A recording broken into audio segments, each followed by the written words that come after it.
Hi welcome to Study Exam Mentor. हम इस video में देखेंगे रिसेंटली जो सुप्रीम कोर्ट ने आर्टिकल 370 के लेके जो डिसीजन दिया था, जजमेंट वर्डिक्ट दिया था, जिसमें सुप्रीम कोर्ट ने अपहोल्ड किया है एब्रोगेशन ऑफ आर्टिकल 370, यानी जो सेंट्रल गवर्नमेंट ने 2019 में 5 अगस्त को जो जेएनके रीऑर्गेनाइजेशन बिल लाया था, जिसमें जेएनके को लद्दाख को अलग करके यूनियन टेरिटरी बनाया गया था, जिसमें जो आर्टिकल 370 में जो स्पेशल स्टेटस था उसको खत्म कर दिया था, तो उसको सुप्रीम कोर्ट ने सही ठहराया है। साथ ही देखेंगे इस वीडियो में वर्ल्ड मीडिया का रिएक्शन क्या रहा, नेबरिंग कंट्री पाकिस्तान चाइना का रिएक्शन क्या रहा और सुप्रीम कोर्ट ने अपने वर्डिक्ट में क्या बोला और इसका इम्पैक्ट क्या रहेगा। तो शुरू करते हैं, वीडियो को स्टार्ट करते हैं। ये है हिंदुस्तान टाइम्स का आर्टिकल, जिसमें बता रहा है article 370 abrogation, article 370 abrogation in J and K constitutionally valid, supreme court backs centre in landmark verdict, यानी जो आर्टिकल 370 का जो एब्रोगेशन था वो कॉन्स्टिट्यूशनली सही है, सुप्रीम कोर्ट ने अपने जजमेंट में बोला। और ये है एब्रोगेशन ऑफ आर्टिकल 370 के लेके जो जजमेंट आया था, इसको वर्ल्ड मीडिया ने प्रमुखता से कवर किया था, जिसमें जैसे अल जजीरा और ये है बीबीसी का न्यूज। इसको देख लेते हैं।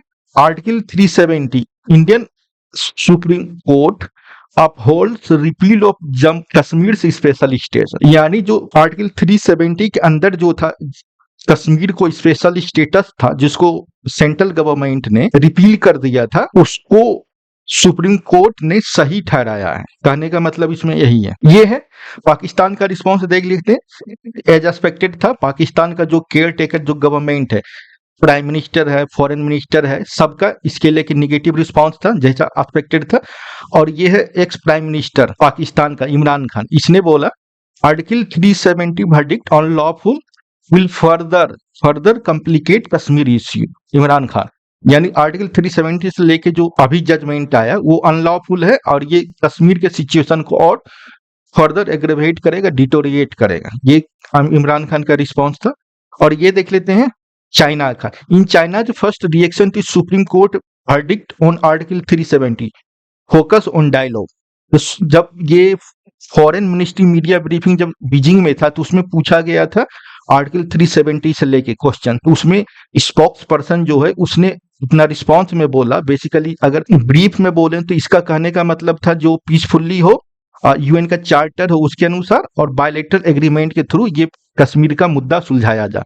ये चाइना का रिस्पॉन्स था। और ये देखते हैं प्राइम मिनिस्टर मोदी ने इस पे क्या बोला। इसको जो एब्रोगेशन ऑफ आर्टिकल 370 जिसको सुप्रीम कोर्ट ने सही ठहराया, इसको हिस्टोरिक बोला और बोला इससे होप, प्रोग्रेस और यूनिटी जो है जेएनके के लिए। और साथ ही प्राइम मिनिस्टर मोदी ने बोला जो आर्टिकल 370 के कारण जो मार्जिनाइज था, हो गया था, जो वल्नरेबल था, अब इसको एब्रोगेशन के कारण उसको भी डेवलपमेंट का बेनिफिट होगा।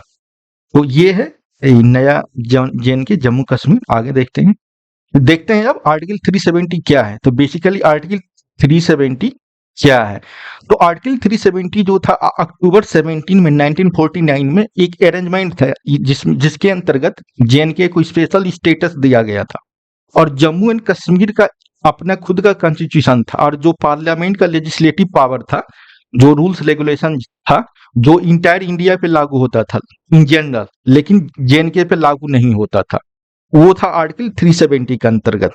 तो और आर्टिकल 370 के अंतर्गत जो क्लाउज 3 था, जिसके अंतर्गत प्रेसिडेंट ऑफ इंडिया का स्पेशल पावर था अमेंडमेंट करने का, स्कोप को इंक्रीज या डिक्रीज करने का, किसका, जेएनके का कॉन्स्टिट्यूशन में।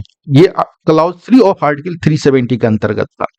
तो आगे देखते हैं, ये देखते हैं आर्टिकल 35A, ये आर्टिकल 370 से निकला हुआ, जिसके अंतर्गत परमानेंट रेसिडेंट जो जेएनके का है उसको स्पेशल राइट प्रिविलेज का प्रावधान है इसमें।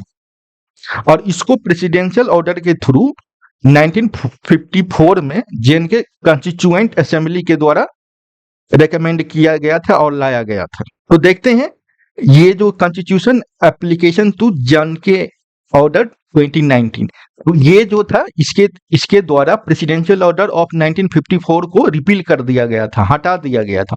उसके बाद J and K Jammu and Kashmir reorganisation bill 2019 को पास किया गया था, जिसके अंतर्गत जो दो न्यू यूनियन टेरिटरी बना था, एक था जम्मू एंड कश्मीर और दूसरा था लद्दाख, जैसा कि हम सब जानते हैं। और ये है, देखते हैं आगे, supreme Court verdict on article 370। तो सुप्रीम कोर्ट ने अपने वर्डिक्ट, अपने जजमेंट में आर्टिकल 370 पे क्या बोला, तो बोला था J and K Jammu and Kashmir did not possess sovereignty, यानी जेएनके जो है ये सॉवरेनिटी पोसेस नहीं करते, यानी ये इंडिया के अंतर्गत आता है, खुद का अपना इंडिपेंडेंट नहीं है।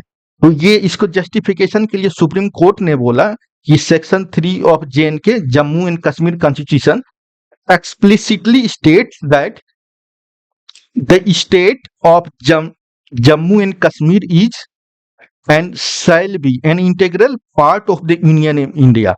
तो इसको जस्टिफिकेशन के लिए सुप्रीम कोर्ट ने सेक्शन 3 ऑफ जेएनके कॉन्स्टिट्यूशन को रेफरेंस लिया, जिसमें एक्सप्लिसिटली लिखा है ये इंडिया का पार्ट है। सुप्रीम कोर्ट ने फर्दर बोला कि supreme governing document of the land है कॉन्स्टिट्यूशन ऑफ इंडिया, और फर्दर बोला कि preamble of J and K constitution show a clear absence of a reference to sovereignty, यानी प्रियम्बल जो है जेएनके का वो क्लियर एब्सेंस है सॉवरेनिटी का, जो डिक्लेयर करे कि JNK Jammu and Kashmir independent है।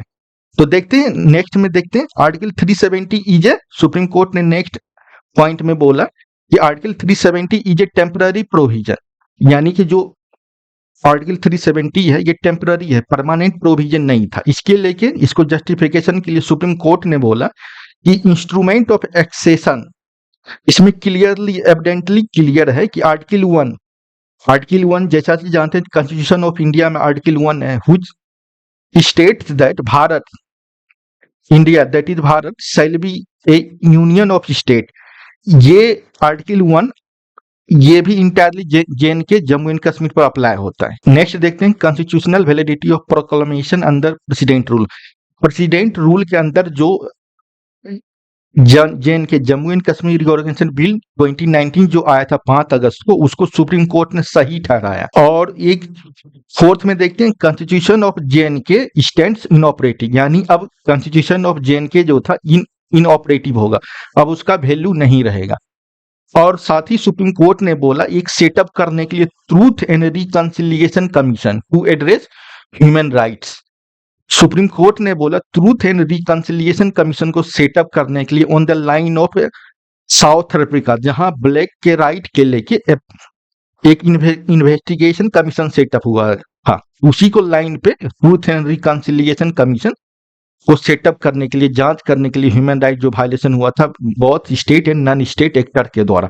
और साथ ही सुप्रीम कोर्ट ने बोला कि स्टेटहुड रिस्टोर करने के लिए जेएनके के लिए, और सितंबर 2024 तक इलेक्शन करवाने के लिए। Impact of supreme Court verdict on revocation of article 370, इसके कारण अब क्या हो जाएगा, ये अब जो सेपरेट जो कॉन्स्टिट्यूशन था, फ्लैग था और एंथम था जेएनके का, अब वो नहीं रहेगा। अब होगा इंडिया का जो कॉन्स्टिट्यूशन है, जो फ्लैग है, एंथम है, वही जेएनके में भी रहेगा। और जो पहले जो डुअल सिटीजन था, अब वो डुअल सिटीजन नहीं रहेगा, अब सिंगल सिटीजन रहेगा, जैसे कि अदर स्टेट का इंडिया के साथ है। और जो फंडामेंटल राइट है, जो इंडियन कॉन्स्टिट्यूशन का जो फंडामेंटल राइट्स है, वो भी अब जेएनके पे अप्लाई रहेगा। और आर्टिकल 370 के अंदर जो फाइनेंशियल इमरजेंसी है वो भी अप्लीकेबल होगा जेएनके पे। और साथ ही देखते हैं right to information act and right to education act, ये भी अब अप्लीकेबल होगा जेएनके में। और इंडियन पिनल कोड जो था, उसके जगह जेएनके में जो रणबीर पिनल कोड था उसको रिप्लेस करके अब वहां पे भी इंडियन पिनल कोड रहेगा। और साथ ही आर्टिकल 35A, ये जो आर्टिकल 370 के अंतर्गत था, ये नल एंड वॉइड हो गया, यानी खत्म हो गया। तो इस वीडियो में इतना ही, मिलते हैं एक नए वीडियो में नए टॉपिक के साथ। इस वीडियो को लाइक करें, शेयर करें, चैनल को सब्सक्राइब करें। तब तक के लिए goodbye, thank you for watching video.